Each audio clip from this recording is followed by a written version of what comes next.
কেন্দ্রীয় স্বরাষ্ট্রমন্ত্রী অমিত শাহকে আক্রমণ মুখ্যমন্ত্রী মমতা বন্দ্যোপাধ্যায়ের। পাল্টা জবাব সম্বিত পাচ্ছে। মমতা বন্দ্যোপাধ্যায় অমিত শাহকে বলেছেন হোটেলে লুকিয়ে আছেন, আমরা চাইলে হোটেলের বাইরে বেরোতে দিতাম না, বলেন মমতা বন্দ্যোপাধ্যায়। নিজেরই দেশের স্বরাষ্ট্রমন্ত্রীর উদ্দেশ্যে বলছেন পশ্চিমবঙ্গের মুখ্যমন্ত্রী।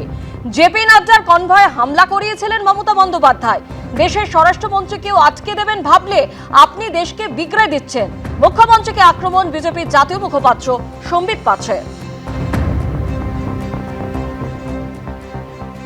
ममता बनर्जी जी ने गृह मंत्री अमित शाह जी के लिए कहा कि आप होटल के अंदर छुप कर बैठे और आप भाग्यवान हैं जो हम आपको होटल के बाहर निकलने दे रहे हैं, वरना अगर हम चाहते तो आपको होटल से बाहर निकलने नहीं देते। यह देश के एक बड़े राज्य पश्चिम बंगाल की मुख्यमंत्री ममता बनर्जी के शब्द हैं अपने ही देश के गृह मंत्री अमित शाह जी के लिए। और ये कोई पहली बार हो रहा है ऐसा नहीं है। आपको याद होगा कि जब पिछली बार चुनावों से पहले हमारे अध्यक्ष जी माननीय नड्डा जी बंगाल गए थे, उनके कैवलकेड पे किस प्रकार से हमला ममता बनर्जी जी ने कराया था, घुसपैठियों से कराया था, लाठी डंडे पत्थर से उनके ऊपर हमला करवाया था।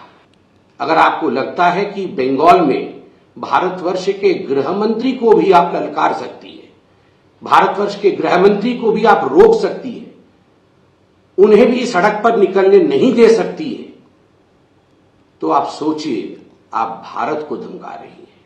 बंगाल ने भी निर्णय लिया है कि 15 अप्रैल 2026 के बाद 2/3 बहुमत के साथ भाजपा की सरकार बंगाल में बनेगी। গতকালই আপনারা জানেন অমিত শাহকে হুঁশিয়ারি দেন মুখ্যমন্ত্রী মমতা বন্দ্যোপাধ্যায়। বাংলা ভদ্র বলে আজ আপনি তালকুটিরে লুকিয়ে আছেন, আমরা যদি অসৌজন্য করতাম আপনাকে এক পা বেরোতে দিতাম না।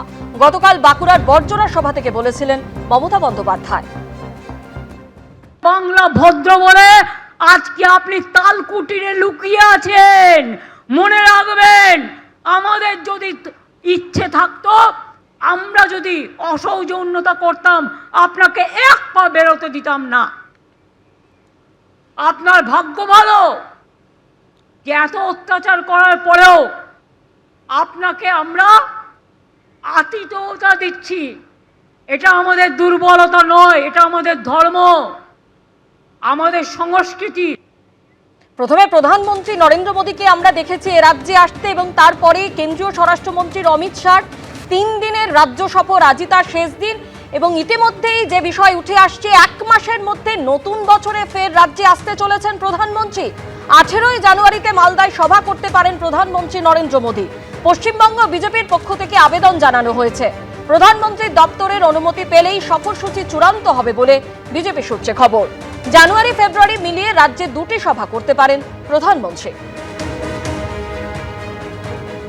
এর আগে আপনারা জানেন 20 ডিসেম্বর খারাপ আবহাওয়ার কারণে রানাঘাটের সভায় যেতে পারেননি প্রধানমন্ত্রী। তিনি বিমানবন্দর থেকে অডিও বার্তা দেন। আর ইতিমধ্যেই যে বিষয় উঠে আসছে যে নতুন বছরের 18ই জানুয়ারিতে মালদায় সভা করতে পারেন প্রধানমন্ত্রী নরেন্দ্র মোদী। প্রধানমন্ত্রীর দপ্তরের অনুমোদন পেলেই সফরসূচি চূড়ান্ত হবে।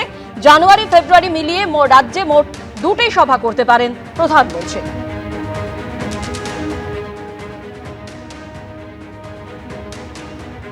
প্রধানমন্ত্রী আপনার জেলায় আসছেন? এটা প্রধানমন্ত্রীর এখনো আসার কথা আছে, আলোচনা হয়েছে। এখন আমরা 17-18 তারিখে এরকম একটা ঠিক হয়েছে, ওখানে মালদাতে আসবেন উনি। আমাদের যে 4টা আমাদের সাংগঠনিক জেলা আছে, বিশেষ করে আমাদের 4টা জেলার ওখানে উনি একটা জনসভা করবেন, এরকম ঠিক হয়েছে। এখনো আমরা যখন হচ্ছে এটা নিয়ে নির্দিষ্ট হবে, সুনির্দিষ্ট যখন আমরা ডেট ফাইনাল হয়ে গেলে পরে নিশ্চয়ই জায়গা ওখানেই হবে, যেটা এর আগে হয়েছিল আমার লোকসভা কেন্দ্রেই হয়েছিল, ওখানেই হবে। এর আগে আপনারা জানেন যে 20 ডিসেম্বর প্রধানমন্ত্রী নরেন্দ্র মোদী তিনি এ রাজ্যে আসেন, কিন্তু খারাপ আবহাওয়ার কারণে রানাঘাটের সভায় যেতে পারেননি। বিমানবন্দর থেকে অডিও বার্তা দেন প্রধানমন্ত্রী। আর ইতিমধ্যেই যে খবর সামনে এসেছে যে নতুন বছরে ফের রাজ্যে আসতে পারেন প্রধানমন্ত্রী। 18ই জানুয়ারি মালদায় সভা করতে পারেন প্রধানমন্ত্রী নরেন্দ্র মোদী। এবিপি আনন্দ, এগিয়ে থাকে, এগিয়ে রাখে।